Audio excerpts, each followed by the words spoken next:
Hasan ibn Sahl baxillikni yig'indisi Allohga yomon gumondaligi ekanini bildim men. Odam nima uchun baxillik qiladi ekan? Voy beroringda Alloh undan to'ldirib qo'yadi desa, qaqi to'ldiradi. Ishlash kerak uning uchun deydi. Allohga yomon gumon bu. Bilasizlarmi, payg'ambarimiz sollallohu alayhi vasallam biror narsani mana o'ziga olib qo'ygan emas-da. Haligi nima aytganda bitta arobiy qishlog'iga borib, "Voy qavmim, dinga kiringlar. Men Muhammad ko'rdim. Umuman qo'rqmaydigan faqirlikdan" degan.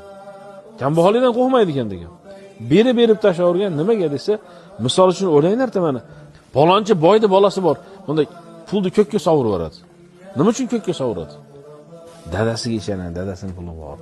Endi o'sha dadasini nechta puli bo'lsa, nechta boydi xo'jayinimiz bor biz Alloh taolo. O'shunga ishonishligimiz qanchalik kuchli bo'lsa, shunga qarab ketaveradi. Zariyat surasida va fis samai rizqukum va ma tu'adun, sizlarga va'da qilingan narsa ham, rizqinglar ham osmondan tushadi dedi.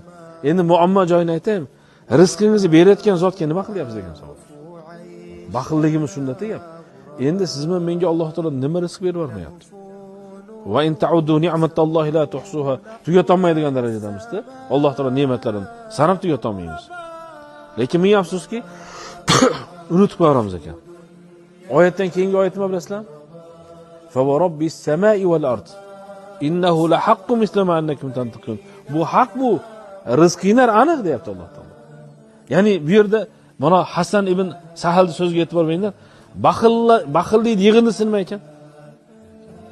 Allohga yomon gumonda bo'lsa.